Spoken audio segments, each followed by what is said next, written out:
Petri Wine brings you Basil Rathbone and Nigel Bruce in the new adventures of Sherlock Holmes.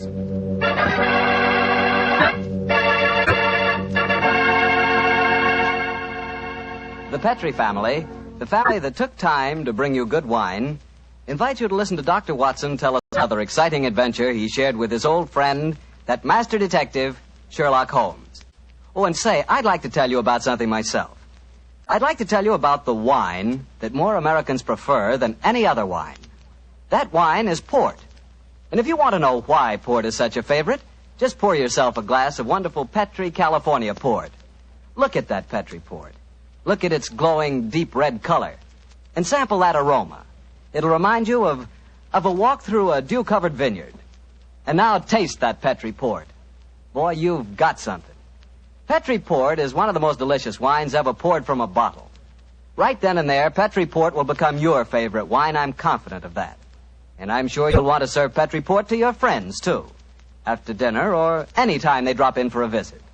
And remember, you can serve Petri port proudly. Because those letters, P-E-T-R-I, spell the proudest name in the history of American wines. Petri. Petri wine.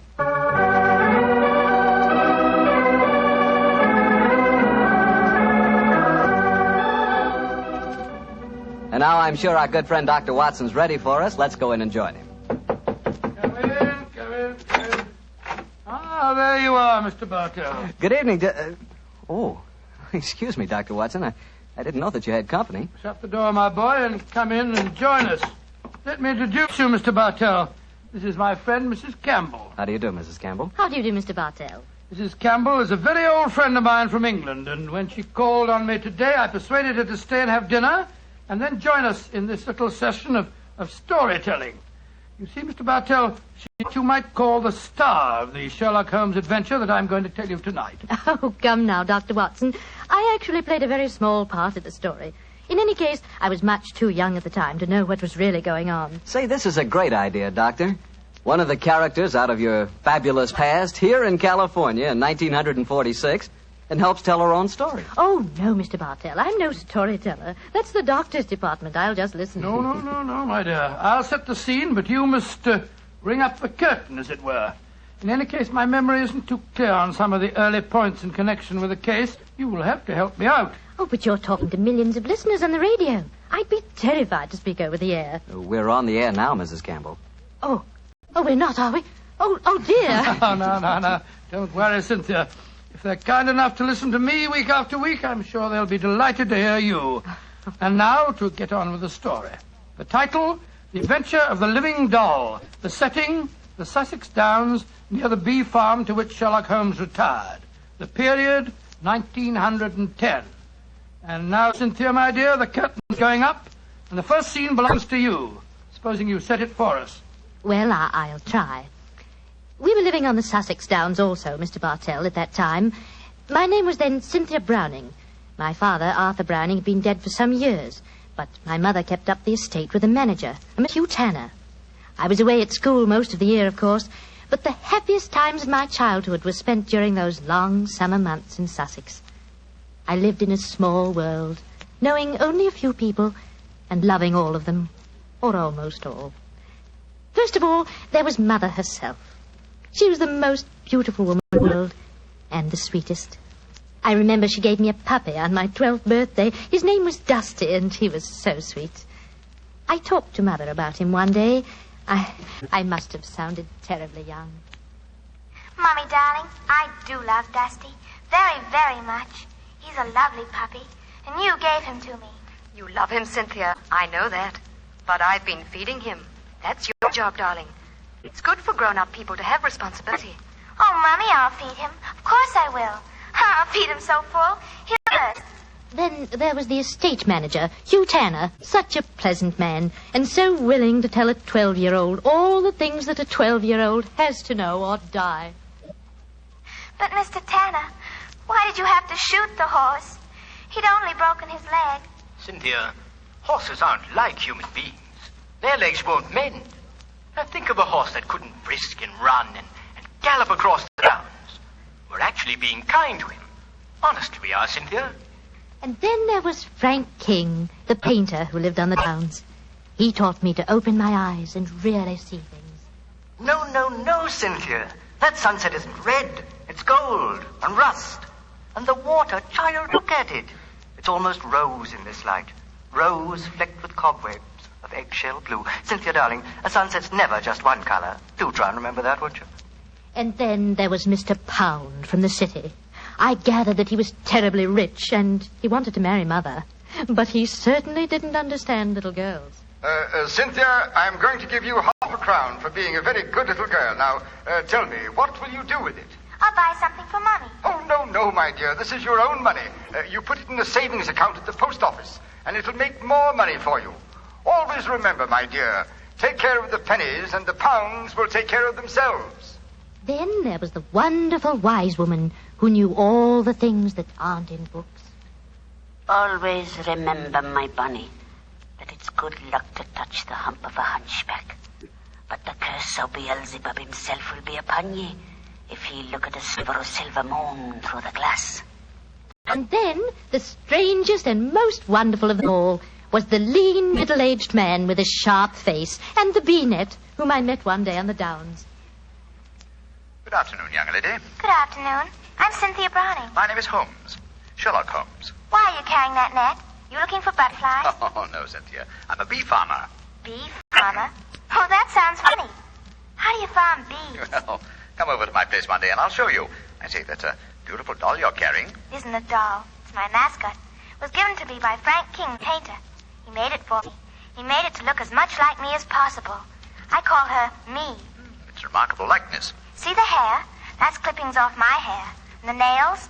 Those are clippings from my own nails. She's really me, and I love her. Your own nails and hair, and the doll is an exact replica of you? I don't like that, Cynthia. Remember, my dear, my name, it's Sherlock Holmes, and I live at the bee farm, and if anything unusual happens, come to me at once. Of course, Dr. Watson, I'll confess that first meeting with Sherlock Holmes rather frightened me. You didn't understand why he was so worried about the doll, eh? No, but I remembered what he said about coming to him if anything unusual happened. And I'm sure that unusual something did happen. Yes, Mr. Bartell, and within a very few days. But at this point, I think Dr. Watson should take over the story. It's where he and Mr. Holmes really entered into it. Oh, very well. As I mentioned earlier, Mr. Bartell, I was staying with Holmes. Late in the afternoon, as I remember, that you ran over to the bee farm where I first met you, Cynthia. A few moments before you arrived, Holmes and I, each of us with a cup of tea in our hands, were seated on the veranda, gazing out across the downs and discussing the mutability of human affairs. It's strange, Watson, that after a lifetime devoted to the more flamboyant aspects of everyday life, that now, in what is the fast approaching twilight of my days, I find such peace and companionship in the exact and predictable behavior of bees. I wonder what Moriarty would have thought. Oh, you talking as if you're an old dodder of 90.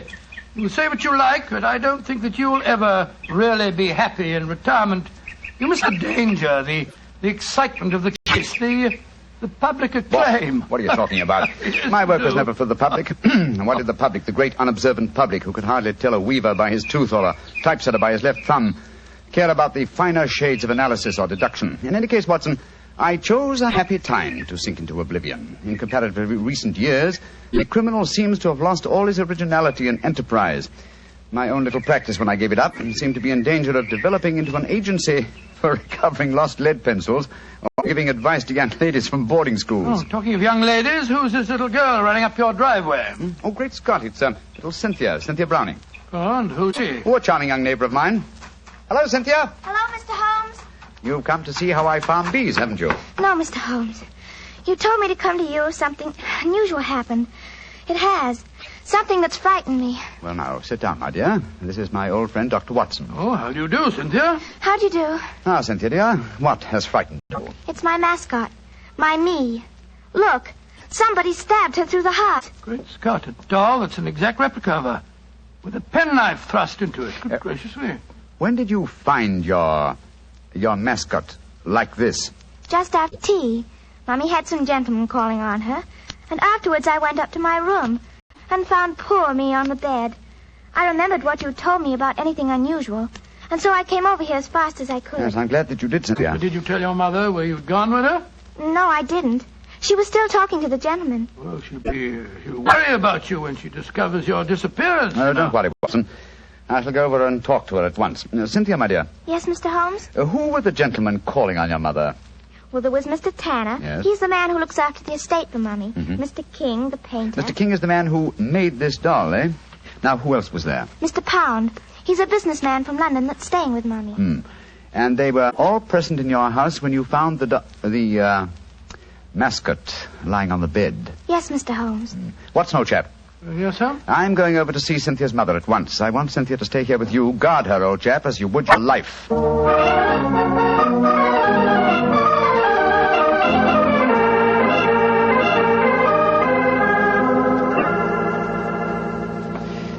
Mrs. Browning, I know I must seem like an intrusive neighbor, but possibly you've heard of me. My name is Holmes, Sherlock Holmes. Well, who hasn't heard of the famous Sherlock Holmes? Please sit down, won't you? Thank you. Your guests have left? Yes, but how did you know I had guests? I know you're a great detective, but... Your charming little daughter, Cynthia, came over to see me half an hour ago and told me. So that's where she went. Did she come back with you? No, Mrs. Browning, I felt it safer that she remained at my place for a while. My friend Dr. Watson will look after her. I'm afraid she may be in danger. In danger? Mr. Holmes, what makes you say that? You know your daughter's doll, the one fashioned in her own likeness and with her own hair and nails? Of course, Frank King made it for her. While you were at tea this afternoon, your daughter found the doll lying on her bed with a penknife stuck through its heart. That's very peculiar. But I don't see that she should be in any danger because of it, Mr. Holmes. Mrs. Browning, certain practitioners of magic believe that if a doll-like effigy is made of a human being and the effigy is then mutilated, that a similar fate will befall the living original. But, Mr. Holmes, that's black magic. You can't possibly believe in it. Not in the results of stabbing a doll, Mrs. Browning, but well, it's possible that someone is trying to kill your daughter. To kill Cynthia? Oh, no. It may be more than a possibility, I'm afraid.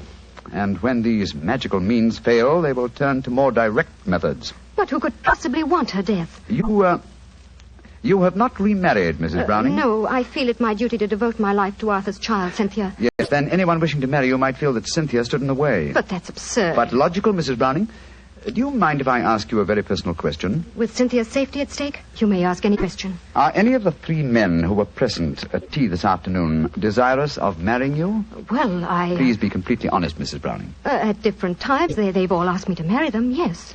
And you won't contemplate marriage because of your dead husband's child, Tell me, Mrs. Browning, have you seen this penknife before? It was the one found stuck through the doll's heart. I don't think I've ever seen it before. One final question. Would anyone among Cynthia's acquaintances have a knowledge of the practice of magic? Well, the old woman that Cynthia calls the wise woman might. Oh, who might she be? A strange creature that lives in some hovel on the downs near here. She brews weird concoctions with herbs, love philters, and all that sort of thing. Hardly a suitable companion for your daughter, Mrs. Browning. I know it, Mr. Holmes. I've told Cynthia over and over again that she mustn't stray off and see the old woman. But you know how disobedient children are at her age. I'm sure she's been over there recently. I'd like to talk to this woman. Where does she live? I don't know exactly, but Frank can take you there. He used her as a model. Frank King, the painter? Yes, he lives in the village. Then I shall call on him at once and persuade him to accompany me. We must find that wise woman and I hope save your child from magic. Magic and possible murder.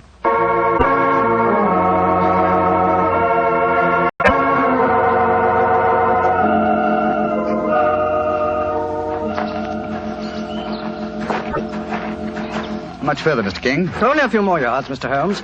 A little cottage is just behind the trees there. It's a pretty broken-down place.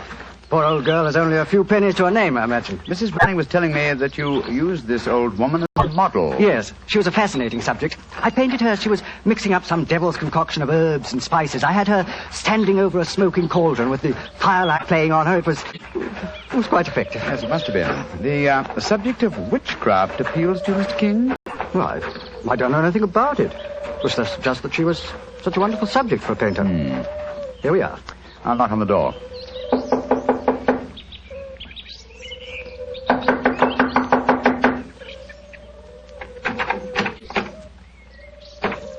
I think we'll take the liberty of going in, shall we? I don't see why not.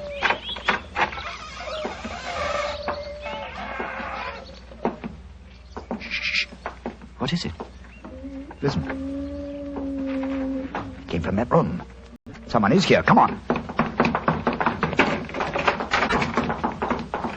Look at her. Look at her head. Poor devil. Yes, alive. She isn't long for this world. Can you hear me? Here, let me lift you up a little. Can you understand what I'm saying? Tell me, who was it that did this to you? She's too far gone to speak. Got a piece of paper and a pencil? Yes. Wait a minute. Here you are. Thanks. Now, can you write the name of the man who did this to you? She's pushing the pencil away. I don't suppose she knows how to write. She's trying to show you something, Mr. Holmes. She's trying to crawl over to the wall. Yes. Here, let me help you. Must be a hiding place of some kind. Look. She's taking a brick out of the wall. What is it? Great Scott! Money. A veritable jackdaw's nest of pennies. And small silver. And at least a dozen golden sovereigns. That must be the money. Look! She's picking out one of the silver coins. She's trying to give it to you. A sixpence, but what? Oh, poor woman, she's dead. And just as she was trying to tell me something. I can't understand it. Golden sovereigns in this hovel, and she was showing you a silver sixpence as she died.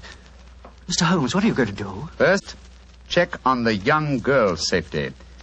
Meanwhile, I should like you to go back to my mother's. Assemble the other two men who were present at tea time this afternoon and keep them there until I arrive. I shan't be long. But the police... I shall summon them, Mr. King, when I have the murderer to offer them. And I'm convinced that will be before the sun sets tonight.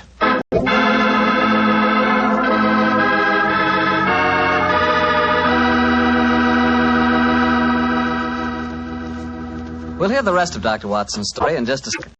Time enough for me to mention another wonderful Petri wine. Petri California Muscatel. If you like that subtle muscat flavor, and who doesn't, you really like Petri Muscatel. Petri Muscatel is a clear golden wine that is just as much a hit with the ladies as Petri Port is with the men. But I don't mean by that only the ladies like Petri Muscatel. In fact, if you want to be sure to please everybody, get both Petri Port and Petri Muscatel. In other words, don't buy one, buy two. But do be sure you always buy Petri. Now back to Dr. Watson and his guest tonight, Mrs. Campbell, who played a most important part in the story herself. Oh, not nearly as important a part as that played by Mr. Holmes and Dr. Watson. Well, Dr. Watson, what happened when Sherlock Holmes rejoined you at the bee farm? Well, first of all, he made sure that the little girl was safe. Then he told me of finding the dead woman and of his theories as to the killing. I can almost hear it now, Mr. Bartell, as he said... Watson. Someone wanted the little girl out of the way because they knew the mother would never marry while the child was alive. And that's persuaded the old woman to do the job for him, I suppose. Undoubtedly. And she, believing in the powers of black magic, mutilated the doll, firmly convinced that in so doing she was destroying the young girl it was fashioned after. And then, I suppose, when the potential murderer discovered the woman was merely indulging in stupid folklore, he killed her, realizing she was only a hindrance to him, and with her knowledge of the plan... a dangerous hindrance. Exactly, my dear fellow. But how do you suppose we account for the hoard of money? Golden sovereigns, don't forget, that we found in the hovel. Well, no doubt it was a sum that she was already being paid for the murder that she was going to commit. As she died, she tried to give me the clue to her murderer by selecting certain coin. Now, in her possession, she had gold, silver, and copper. She chose a silver coin. And yet I can't see its significance, I must confess. Well, at the moment, possibly not. And yet, before the evening's over... I bet you that... What did you say, Watson? I said before the evening's over, I bet you... Thank you, old fellow. That's the clue. You bet me. What on earth are you talking about, Holmes? I was just saying... You've just given me the answer to the whole problem, Watson. What? I'm much obliged to you. Stay here, will you, old chap? And look after Cynthia a little while longer. Within a very short time, I shall have her intended destroyer under lock and key.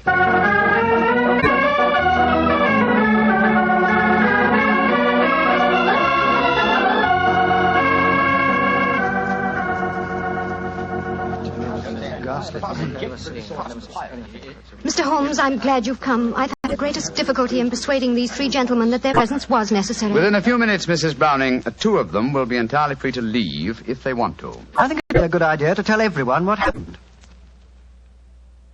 Yes, Mr. Pound, Holmes, I don't think it'd be a good idea to tell everyone what happened. Yes, how do you do, Mr. Pound? How do you do, Mr. Holmes? Look here. If there's some scandal down here... Oh, there is, Mr. Pound. Then I want my name kept out of it. You hear? I have a seat on the London Stock Exchange. Oh, very comfortable for you. Yes.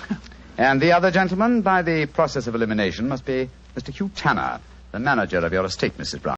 Yes, I'm Hugh Tanner. And now, Mr. Holmes, supposing you tell us what this is all about. I'm a straightforward man, and all this mystery is rather aggravating. Something has happened. Something that concerns us all. What is it? Murder. Murder? Good Lord, who's been murdered? An old woman who lived in the village. Your daughter, Mrs. Browning, referred to her as the wise woman. Mr. King and I found her tonight in her cottage on the downs, beaten to death. Murdered. Well, that's shocking, but what's it got to do with us? I'll explain, Mr. Pound. Each one of you, I believe, would like to marry Mrs. Browning. Her daughter, Cynthia, is an obstacle to such a marriage. One of you decided to remove that obstacle and engaged the wise woman to carry out the plan. Finding the woman clumsy and ineffective, you decided that she was a dangerous witness, and so you murdered her.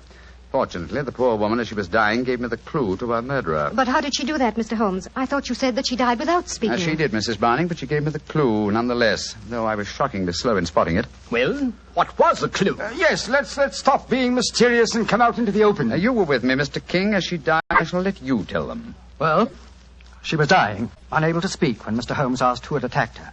She couldn't write, but she showed him a hoard of copper and silver coins and a dozen golden sovereigns. Sovereigns in a hovel like that? Oh, I see. She meant her murderer was the man who had paid her. And with all that ill-gotten wealth, she died clutching a silver sixpence. And you still don't see who the murderer is? Come along, gentlemen. You should know it as well as you know your own names. Now, Mr. King mentioned that there were a dozen sovereigns. Whose name does a sovereign suggest? Sovereign? King. You, Frank King, were the murderer. Oh, that's ridiculous. The old woman wasn't exactly a mastermind. Why should she be so indirect? And how much is a sovereign worth? £1. And your name, my friend, with a seat on the London Stock Exchange is Pound, isn't it? This is absolutely absurd. I can prove that I've never even met the woman. Well, what is the answer, Mr. Holmes? I'm sure that you know it. The answer is obvious, Mrs. Browning, though I'm ashamed to say that a chance remark of Dr. Watson's gave me the clue. Oh, now look here. Stop beating about the bush, Holmes. What is the answer? A very simple one, Mr. Pound. With 12 golden sovereigns at hand, sovereigns that would suggest either the name of King or Pound, what coin did the dying woman select? A sixpence. Exactly. A humble silver sixpence. And what is the common slang word for a sixpence? A tanner. Precisely. Which tells us that you, Mr. Hugh Tanner, killed the wise lady. Try and prove it. That's all. Just try and prove it.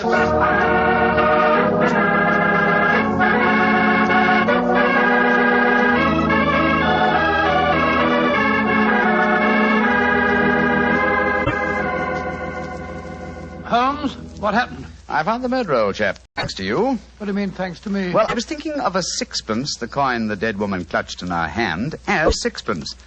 When you said, I bet you, I thought of the much-used expression, betcha Tanner. That gave me the clue to the whole business. The dying woman was obviously trying to indicate that Hugh Tanner was her murderer. He confessed, you say, before the police arrived. Yes, after Frank King, the artist, had started to give him something of the thrashing he deserved. Oh, I take no particular pride in the case, Watson. Without your chance remark, I might easily have overlooked this obvious clue that the dying woman gave me. As I've said before, old chap, I should not attempt to emerge from my retirement. Yes. It's obvious that my reflexes are shockingly slow. Rubbish. The police would never have solved it. Oh, my dear Watson, when you compare me with the police, I realize that my retirement should be permanent. By the way, where is Cynthia? Well, I arranged with your housekeeper for her to have an early supper. Some kippers, a poached egg or two, a piece of that treacle tart we had last night, and a pot of tea. Oh, for a 12-year-old girl, my dear Watson, this is an occasion when I might accuse you of being a potential murderer. Oh, come now, Holmes, you know perfectly well.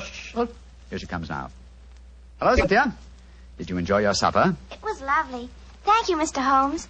Is everything all right? Can I go home now? Yes, Cynthia. Everything's all right. Tell me, my dear, did you ask Mr. King to make that mascot for you? Yes, Mr. Holmes. The wise woman told me it would bring me luck. Oh, yes, I thought so. Mr. Holmes, will everything be just like before? No, not quite, Cynthia.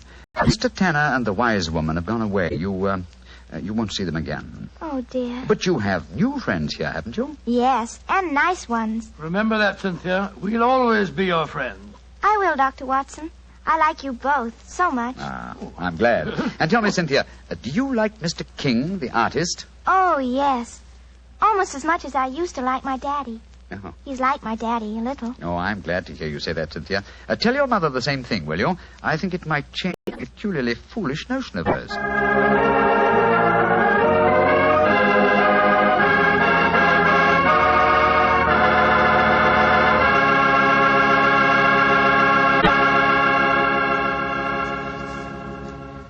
Well, Dr. Watson and Mrs. Campbell. That was a really different kind of story. I'm sure glad you were here tonight, Mrs. Campbell. Tell me, has Dr. Watson changed much since you last saw him? Well, yes. I think he's grown handsomer. No. And what about Mrs. Campbell, Doctor? Has she changed? Well, she is more grown up than the last time I saw her, but she hasn't changed much in one respect. What's that, Doctor? Your appetite, my dear. Oh. I remember how Holmes was amazed at the amount you ate when you were a child, but you certainly ate just as hearty a dinner this evening. Well, that was your fault, Doctor. Your dinner was too good. Oh, Cynthia, don't talk about the wine. Well, why shouldn't I talk about the wine? It was wonderful. Sure it was. It was Petri wine, that's why. You see? Now you got him started. And Mrs. Campbell, Petri wine is always good wine. That's because the Petri family has been making wine for generations. Ever since long ago when they started the Petri business, winemaking has been an art with the Petri family. It's a tradition, a heritage that they've handed on down from father to son, from father to son. Believe me, when it comes to turning luscious, sun-ripened California grapes into fragrant, delicious wine, well, you can bet your last dollar that the Petri family really knows how. No matter what type wine you prefer, for any occasion, you just can't miss with a Petri wine, because Petri took time to bring you good wine. Well, Dr. Watson, what new Sherlock Holmes adventure are you planning to tell us next week? Well, as next week, as St. Patrick's Day is about 6 days away, Mr. Bartell, I thought next week that I'd tell you a rather unusual story that took place in Ireland at the turn of the century. It concerns the famous ceremony of kissing Blarney Stone, St. Patrick's Night Revel, and an old Irish ballad that led directly to one of the most devilish murders that Sherlock Holmes and I ever encountered.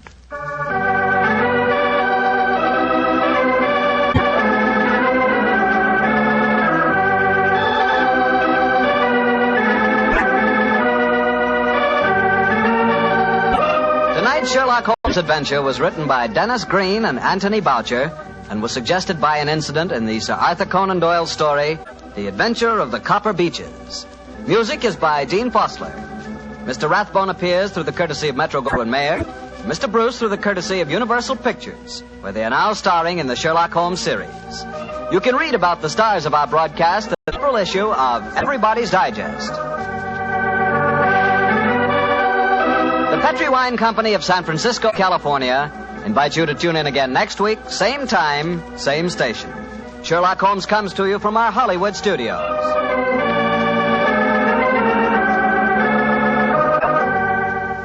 This is Harry Bartell saying goodnight for the Petri family.